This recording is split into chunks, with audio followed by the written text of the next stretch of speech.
রাধে কৃষ্ণ বন্ধুরা, কেমন আছেন আপনারা? আশা করি সবাই ভালো আছেন। আজকে আবার একটা নতুন ভিডিও নিয়ে হাজির হয়ে গেছি। ভিডিওটি শেষ অবধি দেখার অনুরোধ রইল। আজকের গল্প তারাশঙ্কর বন্দ্যোপাধ্যায়ের অন্যতম শ্রেষ্ঠ উপন্যাস হাঁসুলি বাঁকের উপকথা। আজকে উপন্যাসের ষষ্ঠ পর্ব। সেই দিনই শেষ রাত্রি, তখন ভোরবেলা।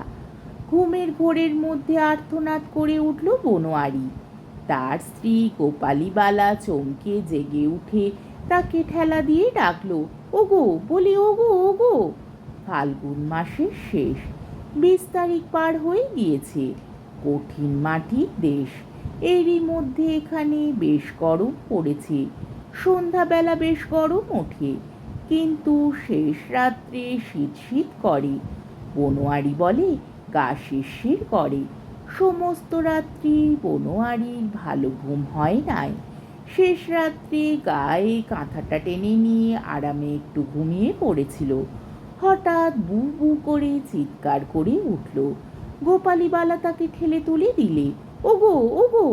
বনোয়ারি ঘুম ভেঙে কিছুক্ষণ ফ্যাল ফ্যাল করে চেয়ে রইল, তারপর উঠে বসল। গোপালীবালা জিজ্ঞাসা করলে, কি হয়েছিল? স্বপন দেখছিলে নাকি গো? এমন করে চেঁচালে কেনে গো? সেও কাঁপছিল ভয়। একবার তামুক শ্বাস দেখি। কি স্বপন দেখলা বলো দিনি? এমন করে তরাসে বুবিয়ে উঠলে কেনে গো? কর্তাই ছিলেন। হাত দুটো জোর করে কপালে ঠেকালো বনোয়ারি। কর্তা? শিউরে উঠল গোপালী। কর্তা। পিসির কথাই ঠিক গোপালী। একটু চুপ করে থেকে আবার বললে, লে শিগগির তামুক সাজ, খেয়ে আট পৌড়ে পাড়া হয়ে তবে যাব নদীর ধারে। নইলে হয়তো ওদের কারুর দেখা পাবো না। বাবার পূজা দিতে হবে। আট পৌড়ে পাড়ার চাঁদা চাই। পরম কাহার আট পৌড়ে কাহার পাড়ার মাতব্বর, তার কাছে যাবে বনোয়ারি। বাঁশবাদী পুরোপুরি কাহারদের গ্রাম। গ্রাম ঠিক নয়, ওই জাঙ্গল গ্রামেরই একটা পাড়া। তবে জমিদারি সেরেস্তায় মৌজা হিসাবে ভিন্ন বলে ভিন্ন গ্রাম বলেই ধরা হয়। দুটি পুকুরের পাড়ে দুটি কাহার পাড়া, বেহারা কাহার আর আটপৌরে কাহার। বেহারা কাহার পাড়াতেই চিরকাল লোকজন বেশি, প্রায় 25 ঘর বসতি। পূব দিকে নীলের মাঠের বড় সেচের পুকুর, নীলের বাঁধে চারপাড় ঘিরে বেয়ারাদের বসবাস। কোষকেদে বাড়ির বনোয়ারি বেয়ারা পাড়ার মুরব্বী। বেয়ারা কাহারেরা পালকি বয়। বনোয়ারির পূর্বপুরুষ এক কাঁধে পালকি নিয়ে এক ক্রোশ পথ চলে যেত, কাঁধ পর্যন্ত বদল করত না। তাই ওদের বাড়ির নাম কোষকেদেদের বাড়ি। ওদের বংশটাই খুব বলশালীর বংশ। লম্বা চওড়া দশাশই চেহারা, কিন্তু গড়ন পিটনটা কেমন যেন মোটা হাতের। অথবা গড়নের সময় ওরা যেন অনবরত নড়েছে, পালিশ তো নাই। বেয়ারাপাড়া থেকে রশিখানি পশ্চিমে আটপৌরে কাহারদের বসতি। গোড়ার বাঁধ বলে মাঝারি একটা পুকুরের পাড়ের ওপর ঘর কয়েক আটপৌরে কাহার বাস করে। আটপৌরেরা পালকি কাঁধে করে না। ওরা বেয়ারাদের চেয়ে নিজেদের বড় বলে জাহির করে। খুব ভালো কথা ব্যবহার করে নিজের শ্রেষ্ঠত্ব প্রমাণের চেষ্টা করে। বলে আটপৌরে হলো অষ্টপ্রহরী, অর্থাৎ অষ্টপ্রহরী। আসল কথা পাওয়া যায় চৌধুরীদের বাড়ির পুরনো কাগজে। সেসব কাগজ এখন প্রায় উইয়ে খেয়ে শেষ করে এনেছে। উইয়ে খাওয়া কাগজের স্তূপের মধ্যে কিছু কিছু এখনো পুরো আছে।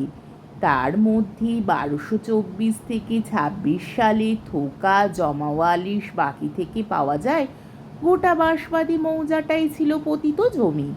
ওখানে কোনো পুকুরও ছিল না, বসতিও না। জাঙ্গল গ্রামে মোটমাট 10 ঘর বাস্তুর উল্লেখ পাওয়া যায়। সবাই তারা ছিল সৎ গোপ। 1250 সালের কাগজে দেখা যায় এক নতুন জমাপত্তন, নীলকর শ্রীযুক্ত মেস্তর জেনকিন্স সাহেবের নামে। সেই জমার মধ্যে সেই জাঙ্গলের যাবতীয় পতিতভূমি তার সঙ্গে গোটা বাঁশবাদী মৌজাটাই প্রায় অন্তর্ভুক্ত হয়ে গিয়েছিল।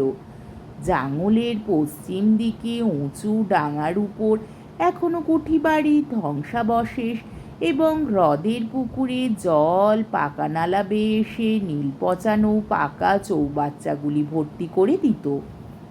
সেখানটা এখন জঙ্গলে ভরে গিয়েছে এবং ওইখানেই বনশুয়োরের একটা উপনিবেশ গড়ে উঠেছে। বাঁশবাদী মৌজা বন্দোবস্ত নিয়ে সাহেবরাই ওখানে পুকুর কাটায় এবং বাঁশবাদীর সমস্ত পতিতকে নীল চাষের জন্য হাসিল করে তোলে। সেই হাসিল করবার জন্যই এই কাহারপাড়ার লোকেরা বাঁশবাদীতে আসে।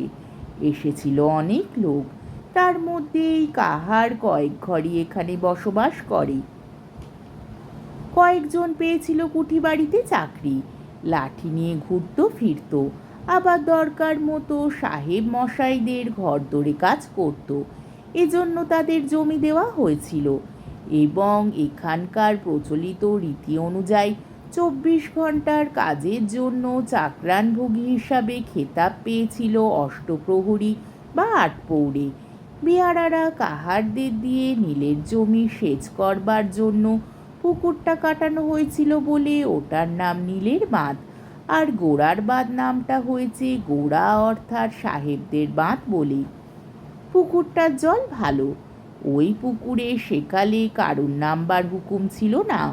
ওখান থেকে যেত সাহেবদের ব্যবহারের জল। মধ্যে মধ্যে কুঠিয়ার সাহেবের কাছে সমাগত বন্ধু বান্ধব গোড়া সাহেবরা এসে স্নান করতে নামত। স্নান করতো নাকি উলঙ্গ হয়ে। সেই আমল থেকে কাহারদের কয়েকটা ঘরে রূপ এসে বাঁধা বেঁধেছে। পরম কাহারদের গোষ্ঠীটার রঙে সেই আমল থেকে ধবধবে ফর্সা। সুচাঁদ পিসির কর্তা বাবা অর্থাৎ বাবার রং একেবারে সাহেবের মতো ছিল। সুচাঁদ পিসির রঙও ফর্সা। মেয়ে বসন্ত খুব ফর্সা নয়, কিন্তু ওর মেয়ে পাখি তো একেবারে হলুদমণি পাখি। চৌধুরী বাড়ির কর্তার ছেলে অকালে মারা গেল মদ খেয়ে, নইলে যুবতী পাখি এখনকার মুখের সঙ্গে তার মুখের আশ্চর্য মিল দেখা যেত। তেমনই বড় বড় চোখ, তেমনই সুডোল নাক, চুলের সামনেটা পর্যন্ত তেমনই ঢেউ খেলানো। চৌধুরী কর্তা আজও নিঃস্ব বটে, তবু তিনি বসন্তের মেয়ে পাখিকে মায়া মমতা করেন। বসন্তের ও বাড়ির সঙ্গে সম্বন্ধ আজও ঘুঁচে নাই। সে আজও ও বাড়ি যায়, খোঁজ খবর করে, দুধের রোজ দেয়, কিন্তু টাকার তাগাদা করে না। এই চৌধুরী কর্তার বাবার বাবা ছিলেন সাহেবদের নায়েব। তিনি নাকি ছিলেন লক্ষ্মীমন্ত পুরুষ, আর তেমনই নাকি ছিলেন জবরদস্ত জাহাবাজ বেটা ছেলে। তার দাপটে নাকি বাগে বলদে এক ঘাটে জল খেত। তাকেই দয়া করেছিলেন এই বেলবনের মহারাজ, যিনি নাকি এখানে কর্তা বলে পরিচিত। গেরুয়া কাপড় পরে, খড়ম পায়, দণ্ড হাতে, গলায় রুদ্রাক্ষ আর ধবধবে পৈতের শোভায় বুক ঝলমলিয়ে ন্যাড়া মাথায় যিনি রাত্রে চারিদিকে ঘুরে বেড়ান। চন্দনপুরের ভদ্রলোকেরা বলে ও কথাটা নেহাতি কাহারদের রচনা করা উপকথা। আসল কথা নীলকুঠি সব জায়গায় যেমনভাবে উঠেছে এখানেও তেমনভাবেই উঠেছে, তবে কোপাইয়ের বান আর কুঠিওটা ঘটেছে একসঙ্গে। সে সময় কুঠিয়ার সাহেবদের খারাপ সময় চলছিল, কারবার উঠিয়ে দেবার কথা হচ্ছিল। সেই সময় হঠাৎ একদিন রাত্রে কোপাই ভাসালো। তেমন ভাষা কোপাই নাকি কখনো ভাসে নাই। সে বান কুঠিবাড়ি পর্যন্ত ডুবিয়ে দিয়েছিল। লোকে বলে সাহেব মেম সেই বানে ভেসে গিয়েছিল, কিন্তু সুচাঁদ পিসি যে কথা বললে সেইটাই হলো আসল কথা। সেই কথাটাই বিশ্বাস করে বনোয়ারি। ওই কর্তার কথা অমান্য করতে গিয়েই সাহেব মহাশয় মেমকে নিয়ে তলিয়ে গেল ঘুরন চাকির মধ্যে পড়ে। নইলে সাহেব মেম যারা 60 সমুদ্র পার হয়ে ভাসতে ভাসতে আসে, তারা কোপাইয়ের বানে মরে যাবে?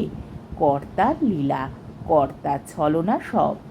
চৌধুরী কর্তা দেবতার দয়ায় শুধু যখের ধনী পেলেন না, সাহেব কোম্পানির তামাম সম্পত্তিও পেয়ে গেলেন জলের দামে। কর্তার ইচ্ছায় কর্ম। চৌধুরী কর্তাদের আমলেও কাহাররা বেয়ারারা কাজ করেছে। চৌধুরীদের পালকি ছিল দুখানা, ডুলি ছিল খানচারেক। আটপৌরেরা তাদের বাড়িতেই আটপৌরে কাজ করেছে। আজকের পর্বটি এইখানেই শেষ হলো।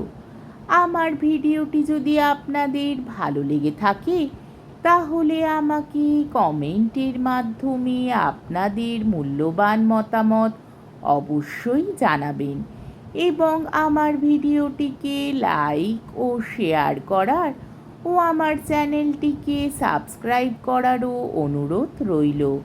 তাহলে আজকের ভিডিওটা এই অবধি। পরের দিন আবার এই গল্পেরই সপ্তম পর্ব নিয়ে হাজির হয়ে যাব। ততক্ষণ পর্যন্ত আপনারা সবাই ভালো থাকবেন, সুস্থ থাকবেন, সাবধানে থাকবেন এবং আমার ভিডিওটি দেখতে থাকবেন। তাহলে আজকে আসি। রাধে কৃষ্ণ।